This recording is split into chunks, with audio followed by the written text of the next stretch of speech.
it's good that you mentioned that several sectors indeed are affected in Tobago by this. And then, therefore, we head straight on in to this conversation with Horace Amede, a former president of the Truckers Association, to get their perspective in relation to some of the challenges being experienced at the moment. Good morning to you, Horace Amede. Pleasant morning to you, sir. All right. So we were just chatting with the Tobago Chamber there in terms of getting their perspective in relation to the happenings.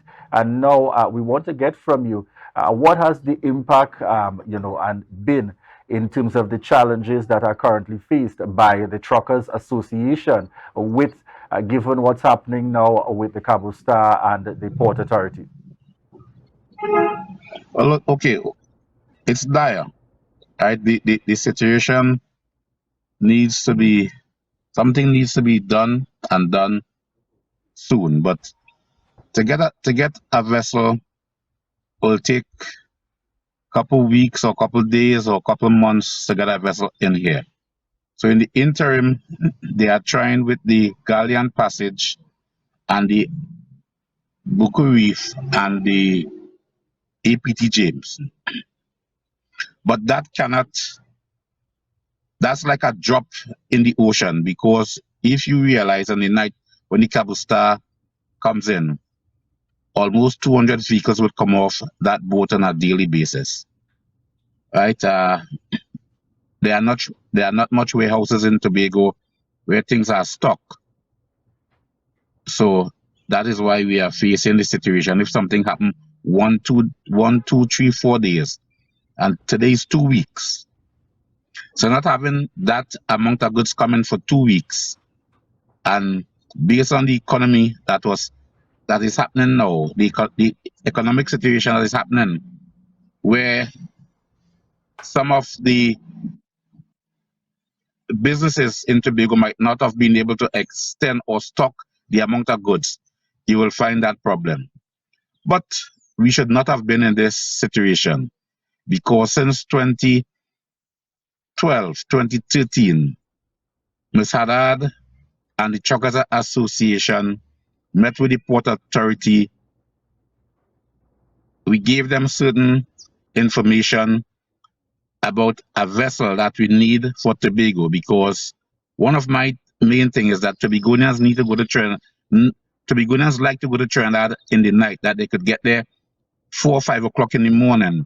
So if you have a doctor appointment, you will go down on the night vessel, you'll get to your appointment, and then you'll be able to catch the 5 o'clock sailing off the ferry to come, the fast ferry to come back to Tobago. All of that has since changed. It's the fast ferry leaves Trinidad at 4 o'clock.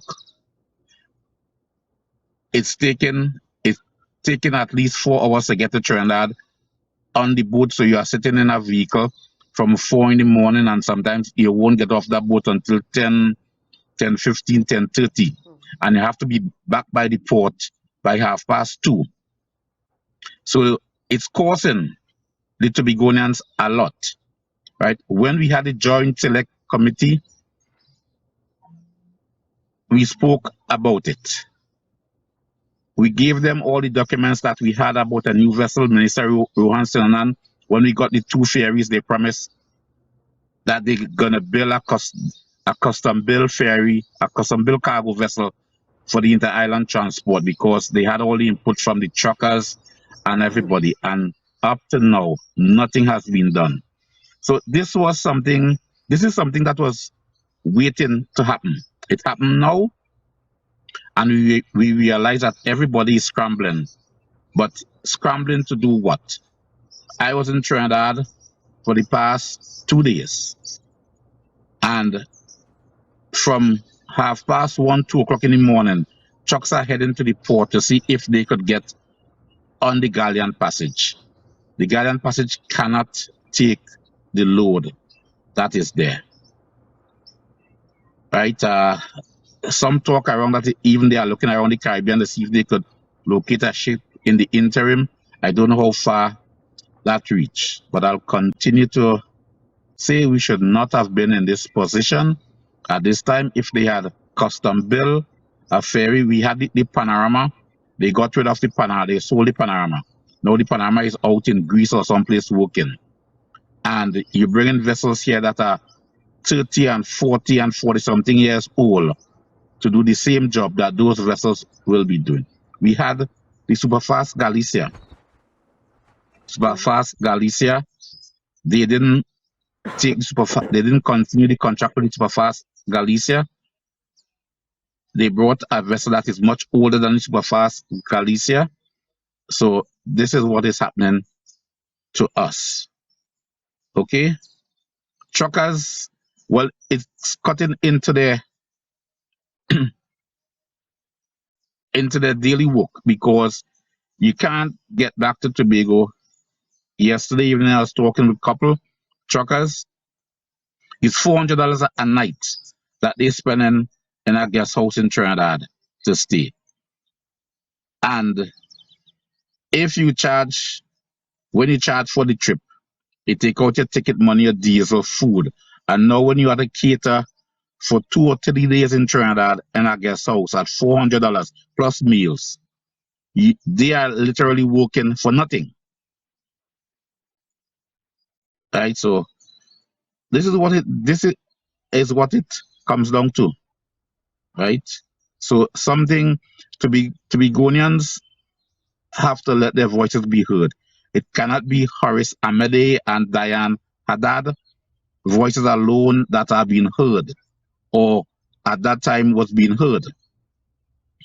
They call us rebel rousers, they call us all sort of names, all the miserable, but right now the reality hit home that we realize that without a proper inter-island transport, the island of Tobago will crash. Now, Mr. Amede, you mentioned earlier that the situation is dire. And from what you described to us a little while ago, to our viewers this morning, it really is dire. And I'm glad that you mentioned the toll that it has been taking on the truckers themselves. What would have taken a simple journey that would have taken 1 day is now taking 2 to 4 days because of the hours. And again, Tobagonians seem to be the only set that seems to be affected, or that is being affected. Okay, because we depend on Trinidad. You made mention of Tobagonians when we get that ferry at night or we travel very early in the morning. We want to get to Trinidad to maximize the limited amount of time, because many persons would have to take a day from work to transact business in Trinidad. If we can start business early in the morning and get back to Tobago in the evening, then it's just 1 day. But when we have to, without a proper functioning ferry system in place, we have to take 2 days, in some cases 3 days, to transact business, depending on where we are transacting the business. Is it in Port of Spain area? Do we have to go to San Fernando? Do we have to go to Arima to contend with the traffic situation in Trinidad to get back to the port in enough time to make to get on that evening sailing to get back to Tobago to be able to go to work? Tobagonians seem to be the only ones who are suffering at the hands of this situation. What is the hope? You said that it shouldn't be just your voice and Diane Haddad's. Who do you want? What do you want to see happen? The entire Tobago population must come out and let our voices be heard. Now is not a time to be partisan. Now is a time for us to stand up and let our voices be heard. The entire Tobago voices must be heard. You must not be hearing 1 or 2 voices. Many people are calling. What is happening? You and Diane got paid off. We are not hearing the voices. Where are the other business people in Tobago who are being affected? But you see, Tobagonians like to sit back and let 1 or 2 person do all the heavy lifting. And when a vessel or anything come, everybody comes out and they usually forget the 2 people or those voices that were doing the heavy lifting. They don't hear them. Everybody else come out and take praise for what is happening. We spoke to Minister Rohan, we spoke to Minister KDs when was under the UNC, and they did promise. We told them, look, we need a ship that could carry at least 250 to 300 passengers leaving Tobago in the night. Reason being, as I said before, Tobagonians like to go down in the night that they could be in Trinidad for 5, 6 o'clock. You take a shower from your cabin and you go to your appointment and you get back to the boat for the 5 o'clock sailing. They change that to 4 o'clock. So a trip that should usually cost a Tobagonian now 150 for the day in passage, because of the time the boat leaves on morning from Tobago and the time it gets into Port of Spain. And there's a thing, if you don't know, that you call macro traffic in Trinidad. I'll explain to you what is macro traffic. If you come in, if they're traveling down the road and they spot a police vehicle on the side of the road and another vehicle alongside it, everybody slows right down to see what is happening. So a distance that should take you 10 minutes, sometimes it run you up to 45 minutes because that traffic backs right up because everybody slows down. So when those things, or a simple accident on the road, when those things happen, it put pressure on you to get back to the port. You get into Trinidad, you get off the vessel by 10:30, and you reach one accident. That's it for your day. Right? So this is what Tobagonians are faced with. They change the time from 5 and they go back, they bring it up to 4. We had even suggested to Mr. Grant when he was there that the vessel should leave Tobago at least 5 on morning so people could get to Trinidad by 7:30, 8 o'clock. Right? He said to us, if that happened, the boat wouldn't have the capacity to come down. I said, Mr. Grant, listen to me. People get to the airport for all crazy hours to catch a flight. If we put it for 5 o'clock on the morning, if it happened one morning, 2 morning that it didn't get the desired crowd, the next morning it will be there. But then it might have time to do with the captain and the hours and a lot of things. Then what is also happening? When Port Authority was in charge, Mr. Grant could have made decisions. Now you have NEDCO in charge of the vessels.